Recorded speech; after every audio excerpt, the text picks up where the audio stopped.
जय राम जी की। Welcome to CLC judicial. इस बार हम लोगों का बिहार एपीओ में 66 आउट ऑफ 101 टोटल स्टूडेंट 101 जो एपीयू बैच के थे, उनमें से 66 का सिलेक्शन हुआ और हम लोगों ने ये तमाम रिजल्ट एक प्लेलिस्ट में आप जाकर सीएलसी का जादू चल गया। पहले 54 था, फिर एक बढ़ा, रिजल्ट हम लोगों के बढ़ते गए क्योंकि रिजल्ट चेक करने में काफ़ी समय लगता है, अपने रिकॉर्ड्स को कई बार देखना होता है, कंफर्म करना होता है। फाइनल रिजल्ट हम लोगों का 66 आउट ऑफ 101 इस बार का रहा।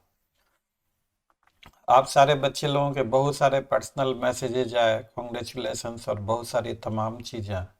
आप में से कई सारे बच्चे लोगों ने पूछा भी हमसे कि सर आपने क्या तौर तरीका अपनाया, इस तरह का शानदार रिजल्ट, इसका असली मूल मंत्र क्या है, हम लोग किस तरीके से पढ़ाई करें। तो देखिए, सफलता का सिर्फ दो ही मूल मंत्र है। अगर लॉ के फील्ड में है, आप बार बार कोशिश कर रहे हैं और बार बार आपको असफलता मिल रही, तो हमारे भी बहुत सारे बच्चे लोगों से बातचीत होती रहती है। मैंने अपने व्यक्तिगत अनुभव से ये सीखा है कि लॉ का अगर आप रट्टा मारते हैं, उसके कंसेप्ट को नहीं समझते हैं, कंसेप्चुअल क्लैरिटी अगर आपकी नहीं है, तो आप चाहे जितना मर्जी प्रैक्टिस आंसर राइटिंग करते रहिए, आंसर राइटिंग आपकी कभी भी इम्प्रूव नहीं हो सकती अगर कंसेप्चुअल क्लैरिटी नहीं है तो। और कंसेप्चुअल क्लैरिटी नहीं है तो आपका इंटरव्यू भी नहीं हो सकता अच्छा।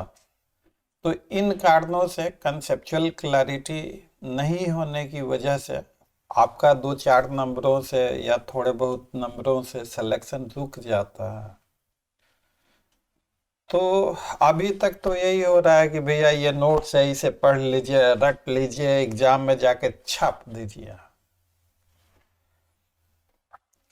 ऑलमोस्ट अधिकतर लोग अभी फिलहाल यही चल रहा है कि आप रट्टा मार लीजिए, याद कर लीजिए, एग्जाम में जाके छाप दीजिए। और वही एग्जाम में छापने वाले लोग इंटरव्यू में कभी फंस जाते हैं तो उन्हें अच्छे मार्क्स नहीं आ पाते। तो ये सारी कहानियां हैं। मैं आपसे अपील करूंगा कि देखिए, आप जो समय रट्टा मारने में लगाते हैं, उससे बहुत ही कम समय में आप लॉ को समझ सकते हैं।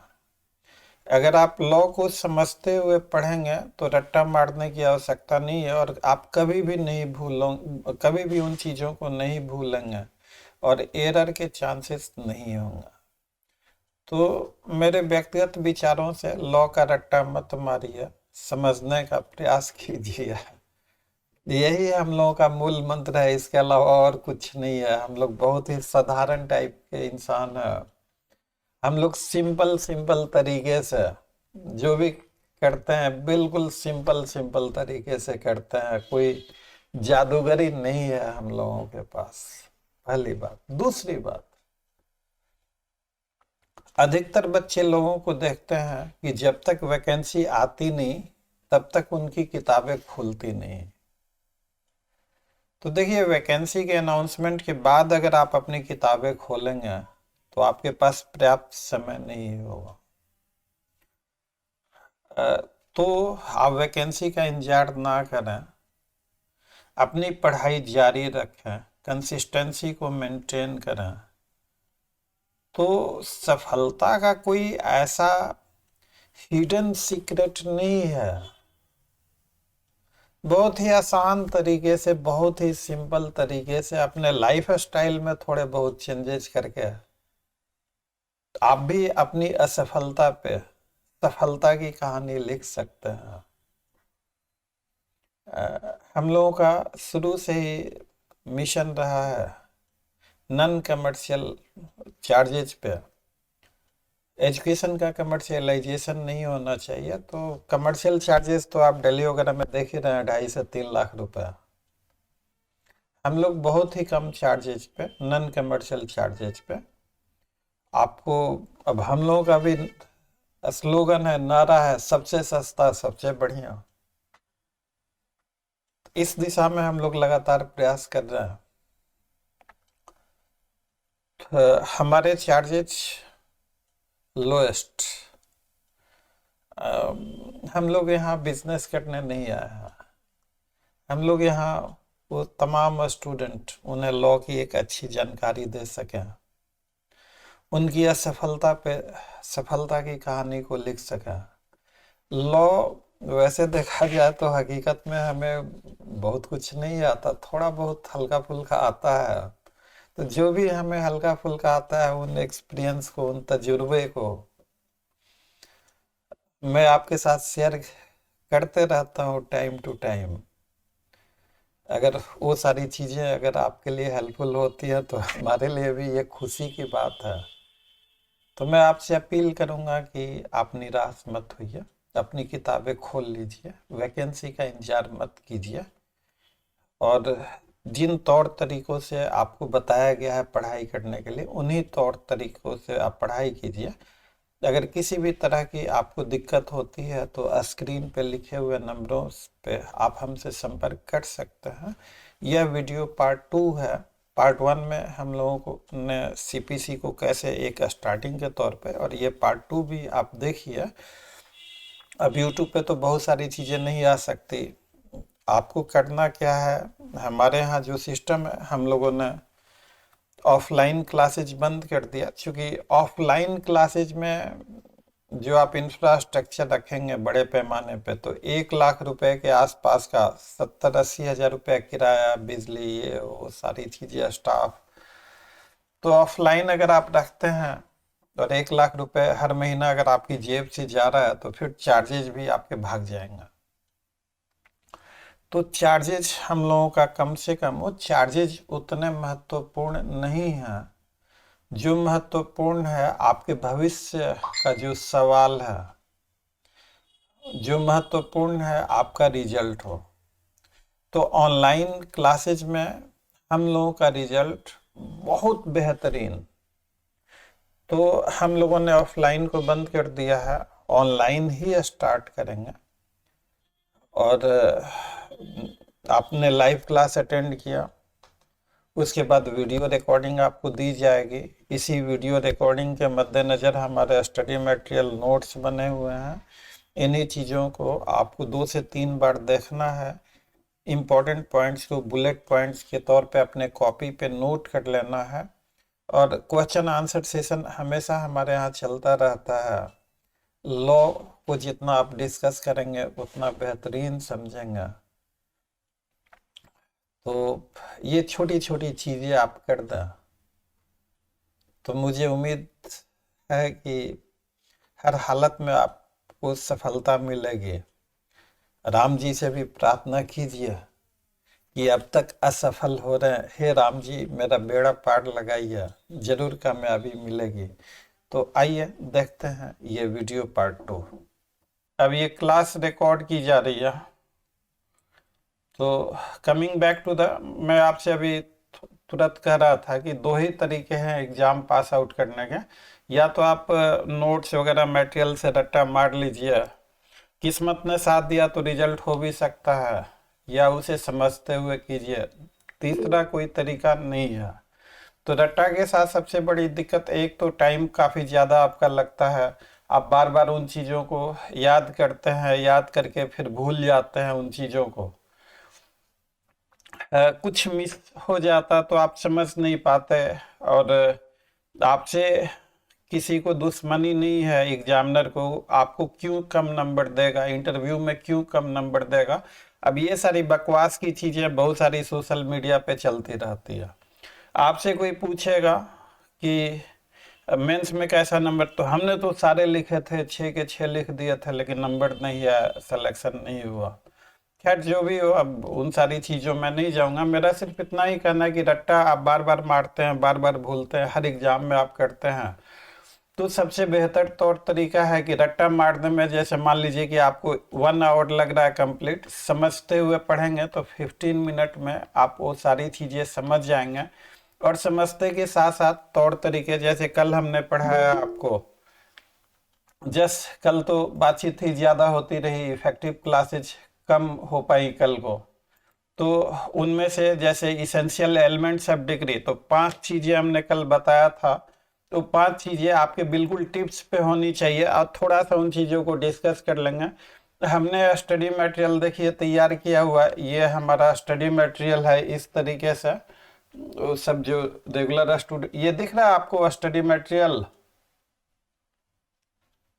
मैं थोड़ा जूम, यस सर। हाँ, ये देखिए इस तरीके से स्टडी मटेरियल एग्जाम्पल दे के ऐसे हमने तैयार किया हुआ। तो इन स्टडी मटेरियल के मद्देनज़र 2 से 3 बार आपको ये वीडियो देखना है, और आपको ज़्यादा नहीं, सिर्फ बुलेट पॉइंट जो इनके हैं, बुलेट पॉइंट्स को कॉपी में, जैसे 5 इसेंशियल डिग्री के, वो 5-5 क्या है, कोई नींद में भी पूछे तो आपका सही जवाब निकले। यस गौरव, मैं भूल गया था, यू हैव रेज, कुछ कहना है आपको? नहीं? तो कल 5 हम लोगों ने इसेंशियल्स देखा डिग्री का। अब थोड़ा सा आगे चलते हैं। अब वो सीधे सीधे क्वेश्चन नहीं रहते, थोड़े बहुत घूमे फिरे क्वेश्चन होते हैं। अब डिग्री के तो एक जनरल क्वेश्चन आपसे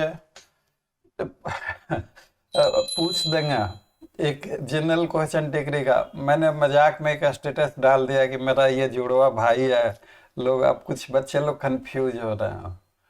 तो वो जस्ट मेरा मजाक था स्टेटस पे। खैर, मेरा कोई जुड़वा भाई नहीं है, चलिए, नहीं, बच्चे लोग मैसेज भी कर रहे हैं, परेशान हो रहे हैं। खैर, तो एक तो सिंपल सिंपल क्वेश्चन हो गया डिग्री के मेंस में कि भाई इसेंशियल कैरेक्टरिस्टिक बताइए। दूसरा जो क्वेश्चन का लेवल आपको हो गया, आपको what is the test to determine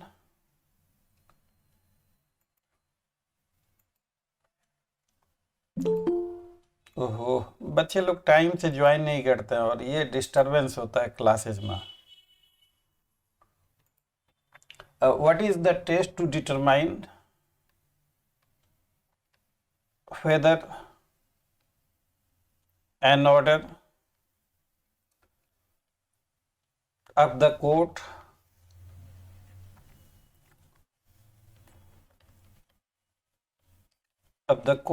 may be a decree or not?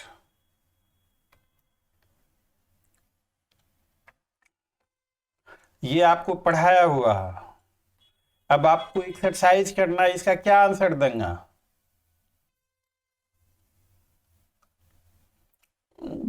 हम लोग थोड़ा इसको डिस्कस, देखिए, मैंने देखा है बहुत सारे बच्चे लोगों की कॉपी निकलती है, हर साल निकलती है, इस साल भी निकलेगी, और बहुत सारे स्टूडेंट की कॉपी, और स्टूडेंट्स का रिएक्शन मैंने एक अलग रजिस्टर बनाया, उसमें नोट करके लिखता हूँ। अधिकतर बताते हैं कि 6 के 6 लिख दिए, एक भी नहीं छोड़ा, और बेहतरीन लिखा। और जब कॉपी निकलती है उनके सामने, जब आमने सामने होते हैं, तो स्थिति कुछ और होती है। 6 के 6 तो लिखे होते हैं, लेकिन सवाल कुछ है और लिख दिया है कुछ। कमीशन की आपसे कोई व्यक्तिगत रंजिश नहीं है, मैं किसी की तारीफ या किसी की बुराई नहीं कर रहा हूँ, जस्ट अपना पर्सनल ओपिनियन मैं आपको दे रहा। आपको अच्छा लगे आप फॉलो कीजिए, नहीं अच्छा लगे आप इग्नोर कर दीजिए।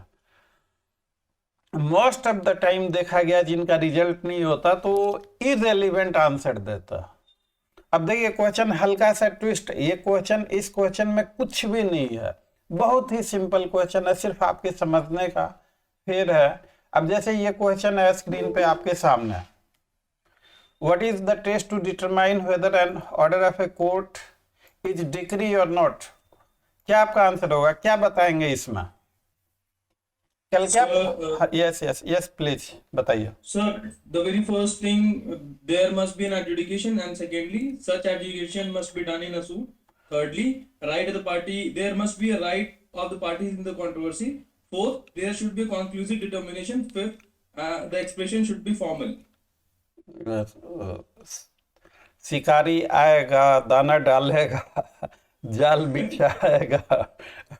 अब आप पूरे कन्वेंशनल स्टाइल में इसेंशियल्स ऑफ डिग्री पे आप चलेगा इस क्वेश्चन का जो, और इसीलिए आपका अगर इस तरह का जनरल आंसर हो गया ना, तो यहीं पे आपको एवरेज नंबर मिलता है।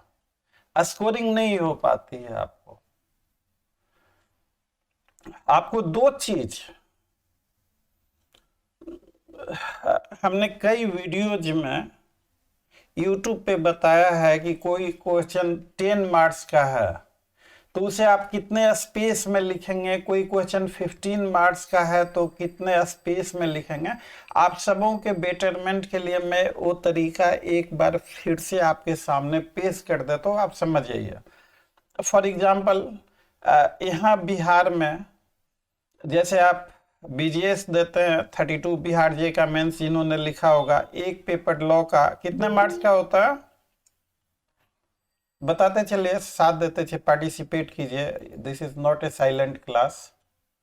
एक पेपर कितने मार्क्स का होता है लॉ का? 150 सर। कितने क्वेश्चन लिखने होते हैं? 6 क्वेश्चन। 6 क्वेश्चन आपको लिखने हैं, मतलब 6 क्वेश्चन कैरी 150 मार्क। तो एक क्वेश्चन कितने मार्क्स का होगा बताइए? 25। हाँ, ऐड कर दें बच्चे लोगों को टाइम से।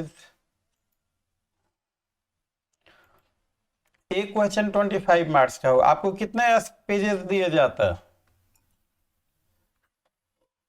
बीपीएससी के द्वारा मेंस आंसर शीट में?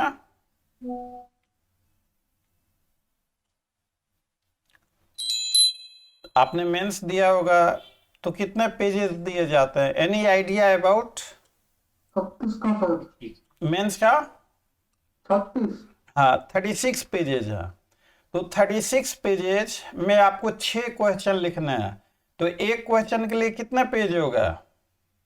तो 6 पेजेज। मतलब अगर 25 मार्क्स को आपको लिखना है 6 पेजेस में,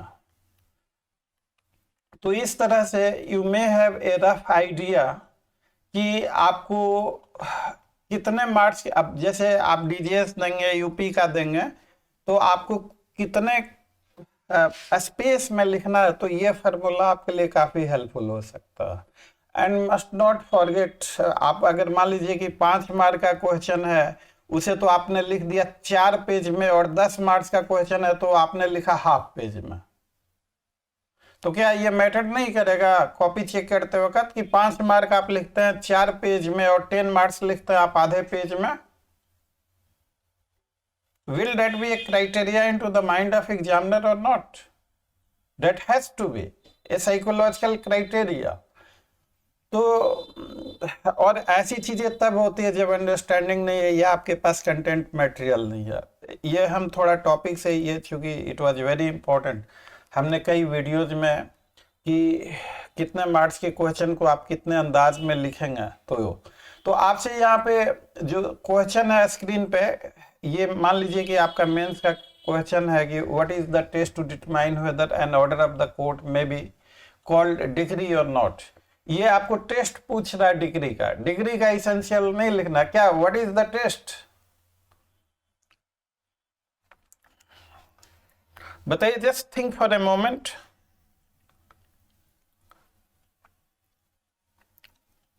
सर ये कॉन्क्लूसिवली डिटरमाइन कर रहा है कि नहीं?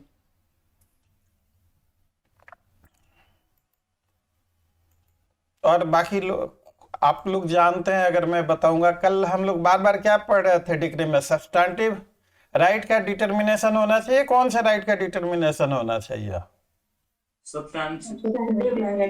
तो इस क्वेश्चन में सिर्फ एक ही लाइन है इसके आंसर में कि इफ एडजुडिकेशन,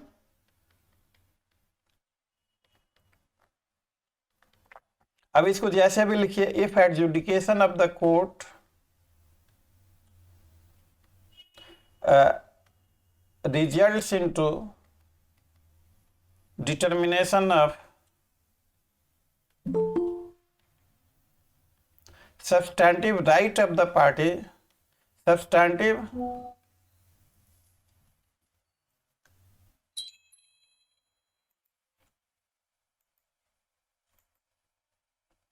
हाँ, कहाँ चला गया?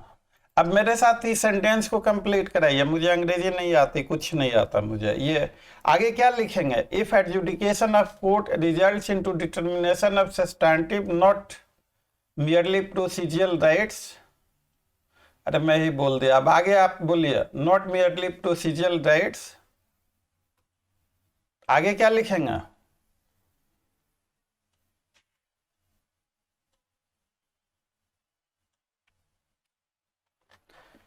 It is a decree. हाँ, देन इट मे अमाउंट,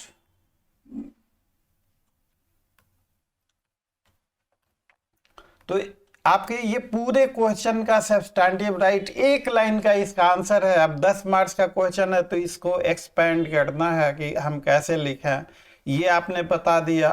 कुछ ऐसे एग्जाम्पल्स दे दीजिए जो डिक्री हैं, कुछ ऐसे एग्जाम्पल दे दीजिए जो डिक्री नहीं है, कुछ केस लॉ आपके पास है तो वो बता दीजिए। हम लोगों को बेहतर आंसर के लिए रॉकेट साइंस नहीं करना है, और न कुछ एक्स्ट्रा ऑर्डिनरी, न जीनियस बनना है। हम लोगों को सिंपल तरीके से जो क्रक्स ऑफ द मैटर है वो सिर्फ लिखना है। वो आप लिखेंगे तो अपने आप बेहतरीन नंबर आएंगे। और कभी भी आप एग्जाम में ऐसा मत कीजिए कि एग्जामिनर को दिमाग लगाना पड़े पढ़ने के लिए। दिमाग उमाग कोई नहीं लगाता, वो सब कहने की बातें हैं। अब YouTube पे ऐसी बातें सुन के दिमाग उमाग कोई नहीं लगाता, कोई एग्जामिनर बेचारे बुरा मान जाए। मैं जैसे अपने बच्चे को समझाने के लिए ऐसा बोल रहा हूँ, ऐसा कोई मेरा इरादा नहीं है। तो अब ये तो the only and the first point, मतलब यू हैव टू बिगिन। अब ये जो पॉइंट है ये आप कहाँ लिखेंगे? सबसे ऊपर में लिखेंगे या बीच में कहीं या लास्ट में लिखेंगे? सबसे ऊपर शुरुआत में हाँ, तो ये जब आप सबसे ऊपर लिखेंगे शुरुआत में तो एग्जामिनर समझ जाएगा कि you have given a beautiful answer. और वहीं सुना है हम लोग कहते हैं first impression is the last impression. Yes just एक सेकंड होल्ड कीजिए बस।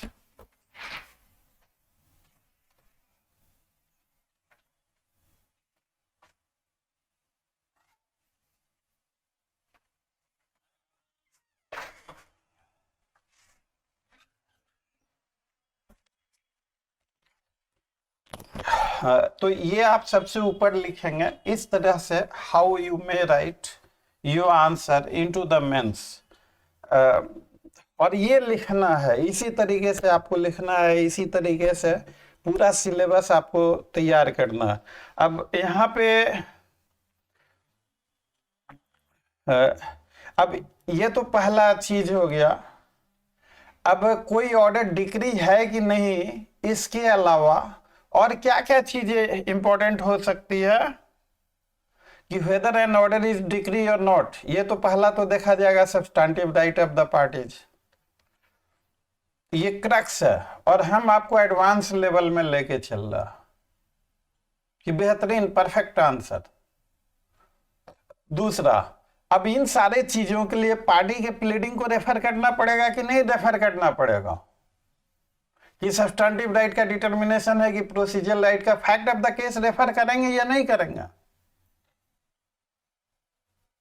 यस तो फैक्ट ऑफ द केस को हम लोग प्लीडिंग कह सकते हैं।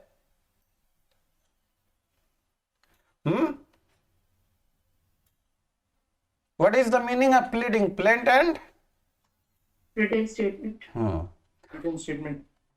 तो सेकेंड पॉइंट जो आपका होना चाहिए, to find out whether an order of the court is decree और not, pleading of the parties are to be referred. तो केवल प्लीडिंग ही रेफर करेंगे या टोटल सर्कमस्टांसेस भी आप रेफर करेंगे? Pleading and circumstances of the case, passing of the order. तो second point को लिखने के लिए हम लोग ऐसे लिखेंगे, pleading and circumstances of case resulting into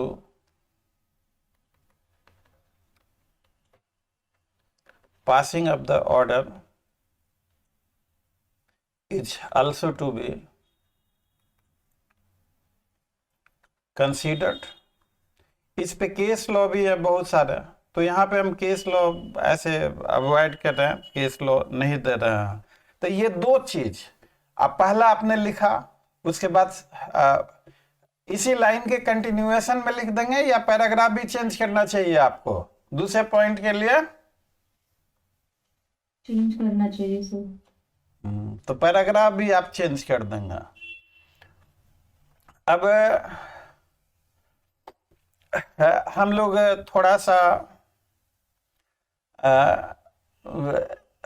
instances, अब उसी चीज को थोड़ा आप बढ़ा दीजिए। थोड़ा आप क्वेश्चन अगर मान लीजिए कि अगर 5 ही नंबर का है तो यही 2-3 चीज लिख दीजिए, जितना स्पेस है उस हिसाब से आप लिख दीजिए। अब चूंकि ये फाउंडेशन, हम लोग अपने कोर्स का नाम फाउंडेशन से बदल के अल्टीमेट, हम लोग फाउंडेशन नहीं रखेंगे, हम लोग अपने बैच का नाम अल्टीमेट प्रपोजल पास हुआ, देखिए आगे क्या होता रखेंगे। तो अब ये अल्टीमेट बैच में कुछ instances of decisions which are decree। अब आप सोच के बताइएगा, आपको टेस्ट हमने समझा दिया। अगर मैं आपसे पूछूं कि order holding that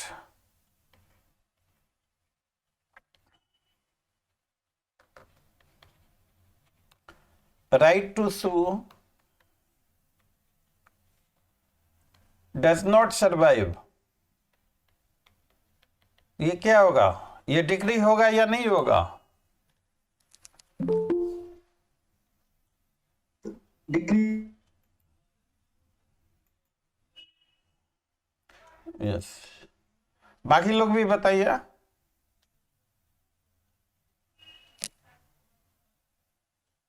right to sue, right to sue है ही नहीं, तो right to sue is vital aspect और प्रोसीजरल एस्पेक्ट?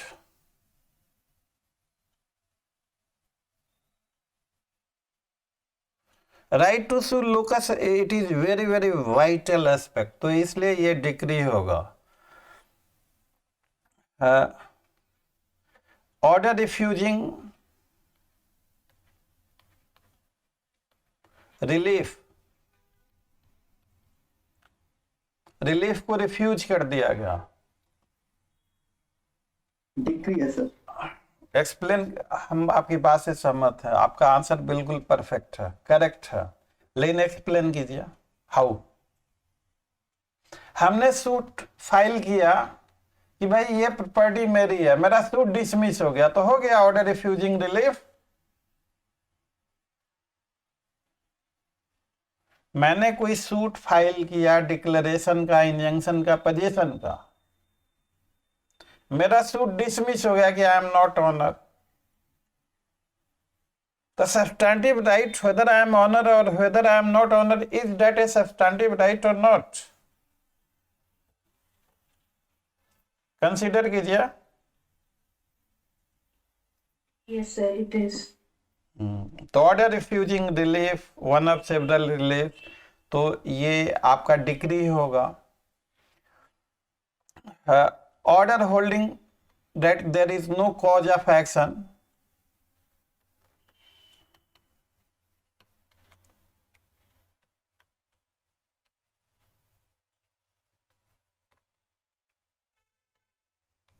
ये डिक्री होगा या नहीं होगा?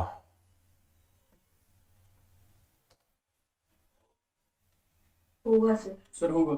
यस, कॉज ऑफ एक्शन मतलब वायलेशन ऑफ माय राइट। अब राइट एस्टेब्लिश होगा तब ना देखा जाएगा। तो order holding there is no cause, तो हम लोगों को इतना एक्सरसाइज नहीं करना है।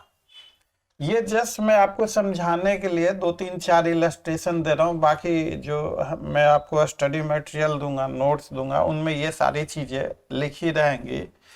Abetment of suit,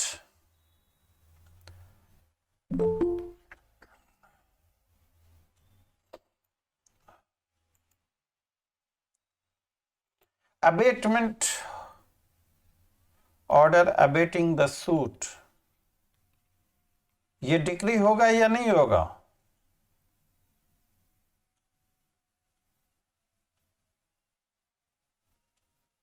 suit abate हो गया। अबेटमेंट कब होता है? When right to sue does not survive। आपकी तैयारी ऐसी होनी चाहिए कि बीच में कहीं से भी कोई पूछे, टिप्स पे बिल्कुल जुबां पे आंसर होना चाहिए। उससे घबराना नहीं है, धीरे धीरे आप करेंगे ये सारा हो जाएगा। अबेटमेंट, अबेटमेंट का मतलब क्या होता है? Any of you? Sir suit खत्म हो जाना। हाँ, सूट का खत्म हो जाना ठीक है, वो थोड़ा टेक्निकल लैंग्वेज में क्या कहेंगे? लीगल लैंग्वेज में right to sue does not survive. If right to sue survives, क्या अबेटमेंट होगा? No sir. तो right to sue does not survive. और हमने राइट टू सू पे अभी डिस्कस किया था। हाँ, राइट टू सू।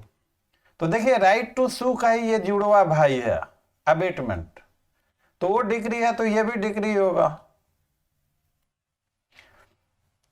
अब देखिए, एक स्टैट्यूटरी और डिफिनीशन है। अब my point is,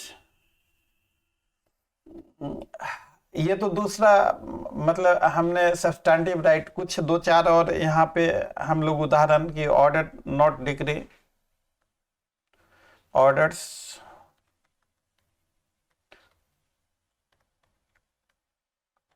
which are not decree. सारे अबेटमेंट डिग्री होते हैं क्या सर? हम्म सर सारे ही अबेटमेंट ऑफ सूट डिग्री होते हैं क्या? देखिए, abatement is only when there is no right to sue. और अबेटमेंट का आगे हम लोग ऑर्डर पढ़ेंगे। और व्हाट इज द अबेटमेंट, ये इंटरेस्ट जग रहा है समझने को कि अबेटमेंट क्या कहते हैं, किसे कहते हैं, तो ये एक बहुत अच्छी बात है। और हम लोग एक सीक्वेंस में अभी हम लोग सिर्फ और सिर्फ डिग्री के बारे में समझ रहे हैं। तो अबेटमेंट हम लोग फ्यूचर में फर्दर क्लासेज में डिस्कस करेंगे कि व्हाट इज द अबेटमेंट। आप एग्जाम पर्पज से देखिए, एग्जाम के लिए अच्छे नंबरों के लिए आपको स्कॉलर नहीं बनना है, आपको जीनियस नहीं बनना है। आपको सिर्फ सिंपल सिंपल चीज़ें, मतलब चीज़ों को केवल बेसिक कंसेप्चुअलिटी एक बहुत बड़ा जो रोल अदा करता है कि वह हमें कितना पढ़ना है, हमें what to study, what to study and what not to study.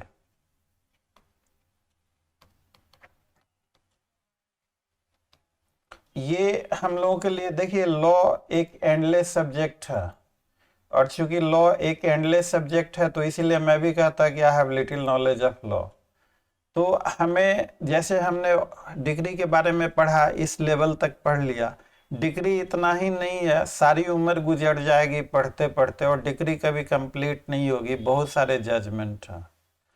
तो हम लोगों को डिग्री का बेसिक जान लेना है, उतना ही जानना है कि जिससे हमें एग्जाम में अच्छे नंबर आ जाए।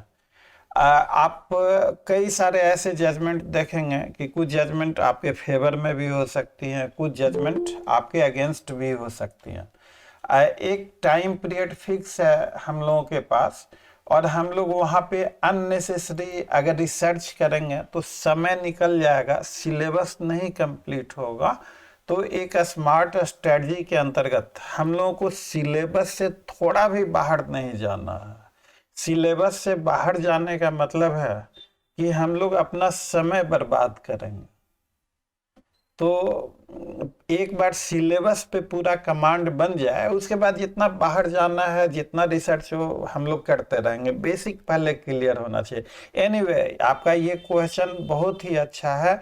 Abetment, order regarding abatement is always decree, because abatement relates to substantive right of party। Ram शरण वर्सेज गंगा देवी का जजमेंट है, सुप्रीम कोर्ट का हिस्टोरिक जजमेंट है।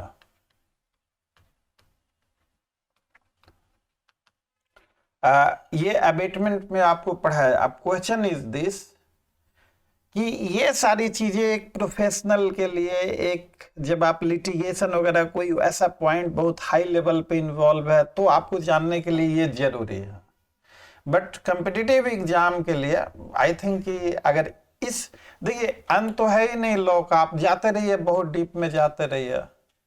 आप पहले सबसे पहले बेसिक कर लीजिए, और बेसिक के बाद आपके पास अगर समय बचता है तो आप ये सारे एक्सरसाइजेज कर सकते हैं।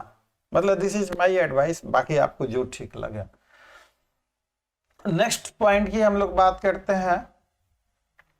एक चीज और आपको समझना है, डिग्री के डिफिनीशन में अपीलेबल और नॉन अपीलेबल, मेरी बात को ध्यान से सुनिएगा।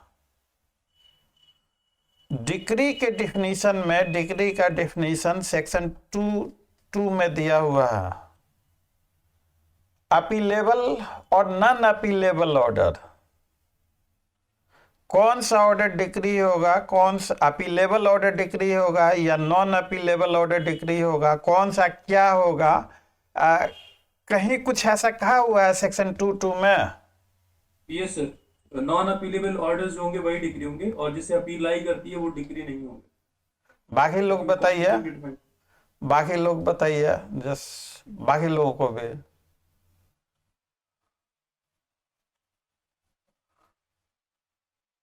देखिए सेक्शन 2, देखिए क्लास ज्वाइन करने का तरीका ये है कि बेयर एक्ट जरूर होना चाहिए आपके पास। बेयर एक्ट नहीं होगा तो आप अच्छे तरीके से नहीं समझ पाएंगे। बेयर एक्ट भी होना चाहिए, एक नोटबुक कलम, जो चीज़ें डिस्कस हो रही हैं उनको पेन डाउन भी करना चाहिए। तो बाकी लोग देखिए, जो अभी बताया गया कि नॉन अपीलेबल ऑर्डर डिग्री नहीं होगा, क्या इन्होंने ठीक बताया? क्या इस तरह की कोई बात लिखी हुई है सेक्शन 2 में? चेक कीजिए और बताइए। लास्ट लाइन पढ़िएगा 2 का, but it shall not include, पढ़ के हमें भी सुना दीजिए, हमने पढ़ा नहीं है सर। एनी ना, किसी को पढ़ने दो और बाकी बच्चे लोगों को। I know that you know.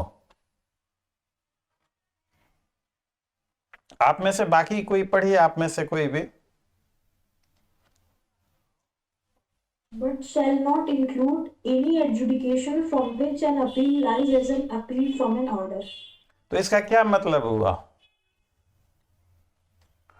ये appealable ऑर्डर जो है वो डिग्री नहीं है सर। तो जो टेस्ट में ये दूसरा पॉइंट जो हमने लिखा, तीसरा पॉइंट हम लोग लिखेंगे कि appealable orders are not decree, in order to be degree it has to be non-appealable। ऐसा नहीं है कि सारे के सारे नॉन अपीलेबल ऑर्डर डिग्री ही होंगे। अब हम लोग रीजनिंग वगैरह जो कुछ क्लासेज और क्या उसको कहते हैं, मैं भूल गया वो, आप लोग अगर डिफरेंट एग्जाम दे रहे होंगे, एजर्सन और दूसरा क्या कहते हैं उसको, रीजन। हाँ, रीजनिंग और एजर्सन जो होता है। तो अगर इसको मजाक मजाक में भी अगर हम लोग लें तो क्या कहता है कि an order from which an appeal lies will not be, मैंने ठीक लिखा है या मैंने गलत लिख दिया? आई डू नॉट नो, आप चेक करके मुझे बताइए कि मैंने सही लिखा है या मेरे से कुछ मिस्टेक हो गया। सर आई थिंक वहाँ पे एडजुडिकेशन होना चाहिए।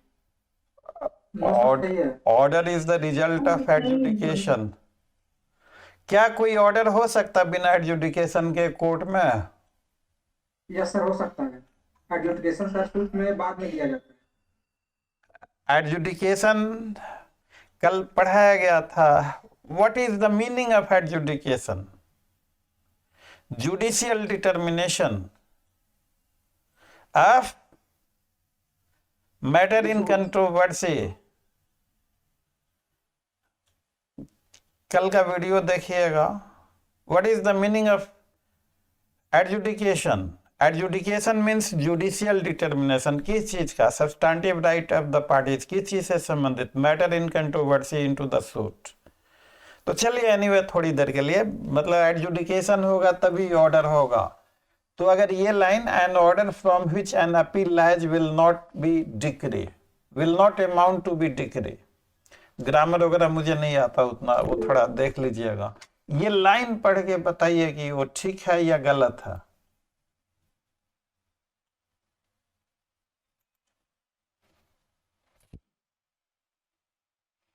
इतना कंफ्यूजन हो रहा है, सेक्शन 2.2 का लास्ट लाइन पढ़िए और इसको जो सेक्शन 2.2 में लिखा हुआ है उसको हमने दूसरे अंदाज में लिख दिया, बस इतना ही किया है। देखिए दोनों एक ही है या दोनों अलग अलग चीजें हैं? एक ही है सर। बाकी बच्चे लोग भी देखिए, देख के बताइए।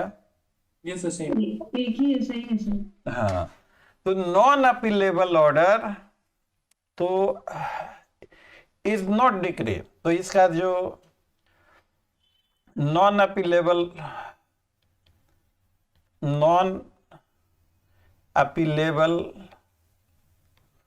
ऑर्डर में बी डिक्री, क्या ये जरूरी है कि non appealable order will necessarily be decree, या non appealable order, few of the non appealable order may be decree and few of the non appealable order may not be decree। तो आप अगर assertion reasoning की बात करेंगे तो appealable order है तो डिक्री इस जन्म में नहीं होगा, अगले जन्म में शायद हो सकता है। अपीलेबल ऑर्डर डिक्री होगा या नहीं होगा? हाँ, अपीलेबल ऑर्डर डिक्री नहीं होगा, ये पहला point. Non appealable order decree हो सकता, तो क्या सारे के सारे merely because an order is non appealable will it be a decree? No sir, not necessary. Not न। अब देखिए दूसरा क्वेश्चन जो ट्विस्ट मारा, next question, whether a non appealable order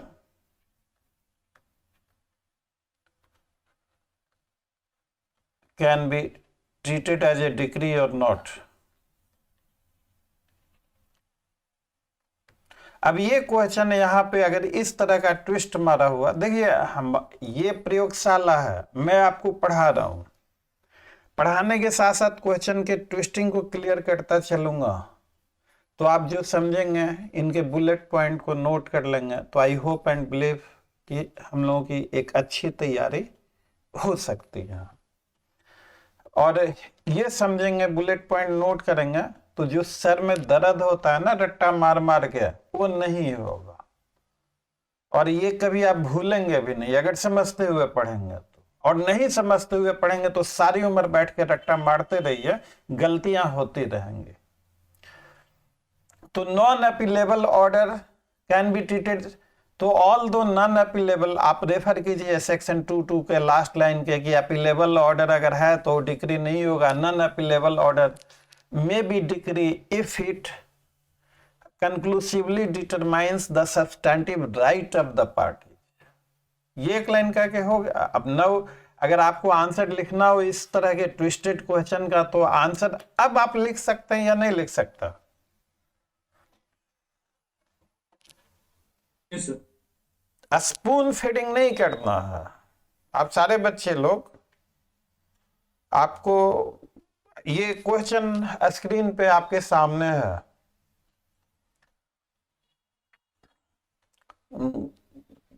ये इस क्लास में आपको पढ़ाया नहीं जा रहा, आपको सिर्फ तौर तरीके बताए जा रहे हैं पढ़ने के, कि हमें किस तरीके से पढ़ना है। पढ़ाने को तो हमारी क्लासेस तो इतनी फास्ट चलती है कि 1 महीने में सारे सब्जेक्ट हम खत्म कर देते हैं और काफी समय भी लगाते हैं। हर तरह के क्रैश कोर्सेज अगर आप देखेंगे तो, अब मान लीजिए कि इस तरह के क्वेश्चन का ऑर्डर लिखना है, सॉरी इस तरह के क्वेश्चन का आंसर लिखना है, कैसे लिखेंगे आंसर अपने? क्या ओपनिंग लाइन होगा आपका? Sir, it is not necessary that a non-appealable order may be treated as decree. आपको देखिए सबसे पहला इंट्रो, आंसर में हमेशा एक इंट्रो होता है पार्ट, तो इंट्रो के लिए अब जहां मान लीजिए कोई उस तरह का सेटिस्फैक्ट्री ना मिले तो आप बेसिकली इंट्रो से as per section 2(2) the last line says कि decree will not amount an order from which an appeal lies, but the meaning of this sentence is that a decree, there may be a decree if the order is non-appealable. Merely because an order is non-appealable, it may or may not be a decree. It may be decree only when जो decree की जो characteristic है वो satisfy हो रही हैं तो हो जाएंगे।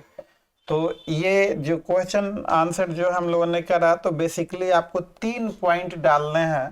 पहला पॉइंट तो ये हो गया आपको, दूसरा पॉइंट और तीसरा पॉइंट अभी जो आपके सामने हमने डिस्कस किया।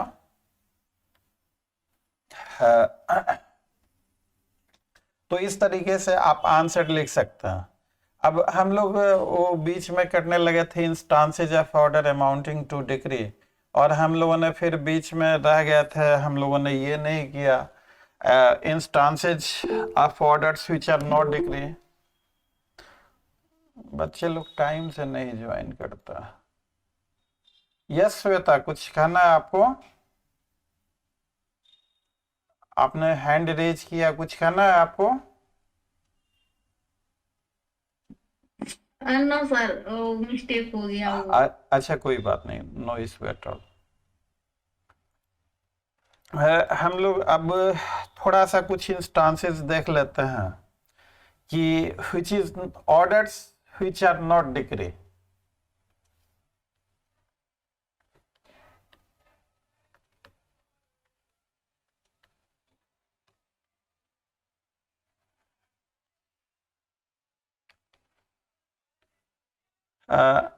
Dismissal in default.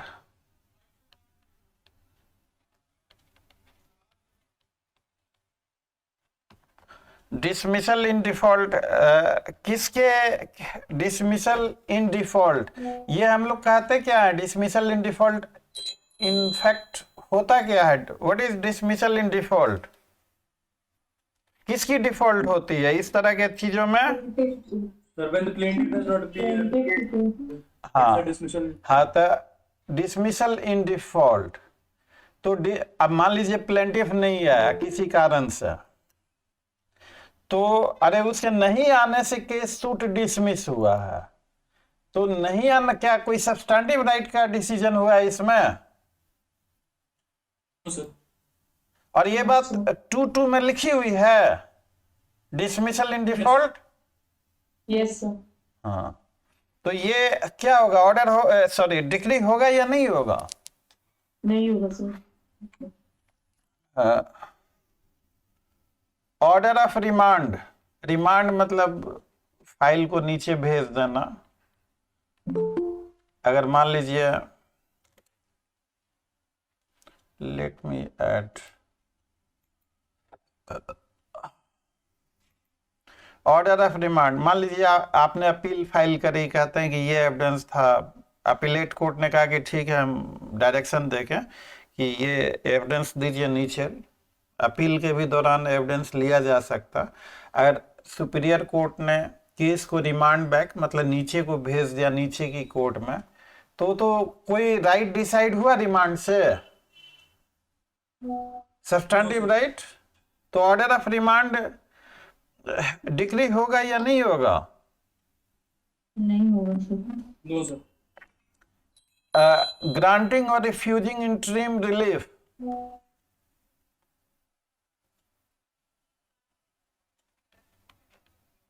No, sir, not a decree. क्यों? आंसर ठीक है, तो हमें ठीक आंसर से मेरा दिल नहीं भरता, हमें रीजनिंग चाहिए होती। Y? Sir, it's an interim relief and that reason is not conclusive. यस, आपको पहला word conclusive. An order to be decree there has to be a conclusive determination. इसमें इंटरिम डिटर्मिनेशन है, कंक्लूसिव डिटर्मिनेशन नहीं है। तो this will not amount to be a decree. अब कल हम लोगों ने अब एक थोड़ा सा वाइड डिक्री, वाइडेबल डिक्री ऐसे कभी कभी एग्जाम में क्या करते हैं, 31st में वाइड डिक्री के बारे में इंटरव्यू में पूछ दिया गया, 31st जे में और भी कई जगह पूछा गया। अब इंटरव्यू बोर्ड को अब चलिए पूछ दिया उन्होंने वाइड डिक्री। वाइड डिक्री आपने जो भी आंसर दिया तो फिर अब इंटरव्यू बोर्ड बोलेंगे कि सीपीसी में ऐसा कहीं लिखा हुआ है, वाइड डिग्री का कोई डिफिनीशन है कहीं? तो नॉर्मली हम लोग केस लॉ से पढ़ते हैं, degree without jurisdiction,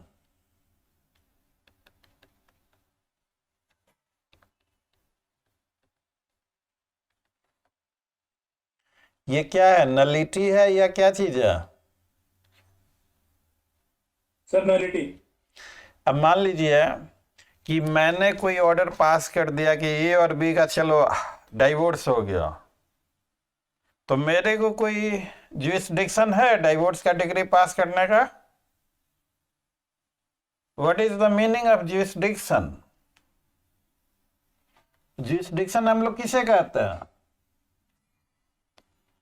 The capacity to pass any order power and authority to decide a case. to decide a case.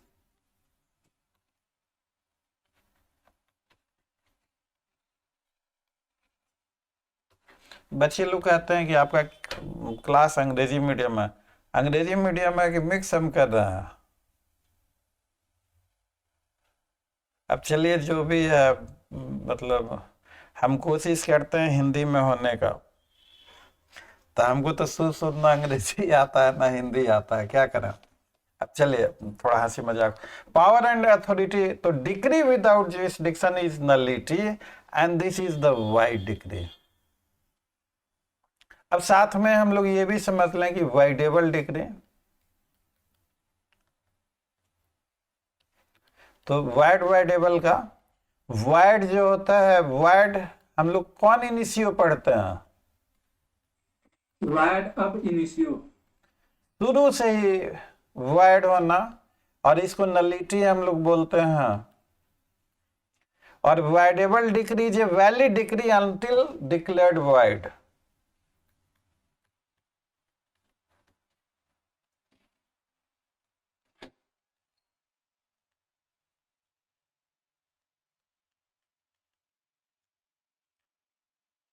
ये आपका वाइडेबल डिग्री, वाइड। अब हम लोग टाइप्स ऑफ डिग्री, सीपीसी में वाइड और वाइडेबल डिग्री की बात नहीं की गई है, ये एक जनरल मीनिंग है कि degree without jurisdiction is wide. अब वाइडेबल डिग्री जस्ट, अब ए degree passed erroneously,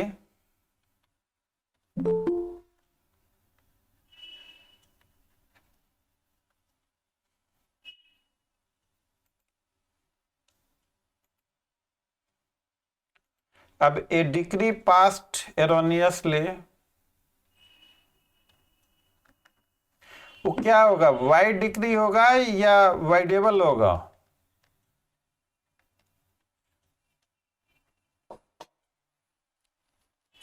error of fact हो गया या एरर ऑफ लॉ हो गया? मान लीजिए कि जज ने गलती से कोई डिग्री पास कर दिया, वैसा नहीं होना चाहिए। Degree is not legally sustainable, तो वो डिग्री क्या होगा, वाइड या वाइडेबल? So voidable. तो जो भी डिग्री, अगर जज is also a human being, और ह्यूमन बीइंग से गलती हो सकती है, इसलिए सेफ्टी के तौर पे हम लोगों ने सिस्टम ऑफ अपील और रिवीजन रखा है कि इंसाफ का गला ना घुट जाए। तो एक कोर्ट से आगे हायरार्की ऑफ कोर्ट, ये सारी चीज़ें मैं आपको अपील के दौरान पढ़ाऊंगा। तो अगर एरोनियस डिग्री पास हो गई तो that degree is voidable, it can be set aside into the appeal. तो ये चलिए वाइडेबल, इसमें ज़्यादा टाइम नहीं लगाऊंगा, टाइम भी इसका हो गया, आज कॉन्ट्रैक्ट हम लोग करेंगे। Classes of degree, types of degree, CPC 3 तरह के डिग्री को कल हम लोगों ने preliminary, final, partly preliminary, partly final कल के क्लास में किया था या नहीं किया था? Yes, sir. Yes, sir. पूरा कर लिया था, केस लो वगैरह बता दिए थे उसमें या नहीं बताया था? पार्टली प्रिलिमिनरी, पार्टली फाइनल रह गया था, अभी केस नहीं किया था। अच्छा चलिए, अब देखिए ये जो क्लास है ना, ये थोड़ा सा हमने स्लो कर रख दिया है इस क्लास को, थोड़ा सा इसलिए कि कुछ बच्चे फ्रेशर भी हैं, कुछ बच्चे सीनियर स्टूडेंट भी हैं, तो हर स्टूडेंट को समझ में आए। और मेरा इरादा सिर्फ इतना है कि आप मेंस में कैसे बेहतरीन नंबर ला सकें, इंटरव्यू में कैसे आप बेहतरीन मार्क्स ला सकें। और आपको भी ये तय करना है, हो सकता है मेरा ख्याल गलत हो, I am also a human being, मेरे से भी गलतियाँ।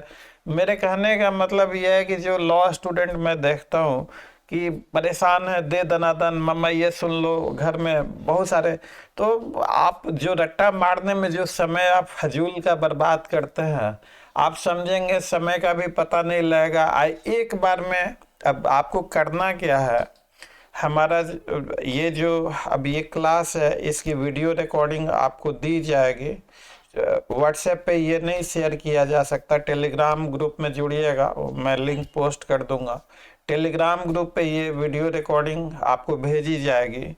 ये वीडियो रिकॉर्डिंग आपको 1-2 बार सुनना है, इसके बुलेट पॉइंट हम फिर आपको स्टडी मटेरियल देंगे, उन स्टडी मटेरियल के मद्देनज़र आपको बुलेट पॉइंट एक सादे कागज पे या कॉपी में शॉर्ट जिस्ट के तौर पे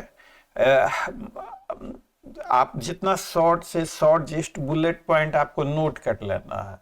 ये बुलेट पॉइंट आप नोट कर लेंगे, एग्जाम के टाइम में रिवीजन आपका बहुत आसानी से, बहुत अच्छे तरीके से होगा, समझते हुए आप करेंगे तो भूलने के चांस नहीं होंगे, ऐसा मुझे लगता है। अब ऐसा मुझे लगता है, किस हद तक ये बात सही है या गलत है, कमेंट करके हमें ज़रूर बताइएगा, ताकि उसी तरीके से हम लोग, अब ठानने को तो मैं ही बोलता हूँ, नामुमकिन कुछ भी नहीं कर ठान लीजिए, कई बार, एक बार नहीं कई बार बोला है, तो हम लोगों ने भी ठान ही रखा है कि मेंस में हम लोगों के बेहतरीन नंबर हो, इंटरव्यू में भी बेहतरीन नंबर हो, ठान रखा है, प्रयास जारी है, आगे राम जी जाने क्या होता। तो ठीक है, अब हम लोग 10 मिनट का एक शॉर्ट ब्रेक है, इसके बाद कॉन्टैक्ट हम लोग शुरू करेंगे, तो 10 मिनट आप लोग भी रिलैक्स हो जाइए।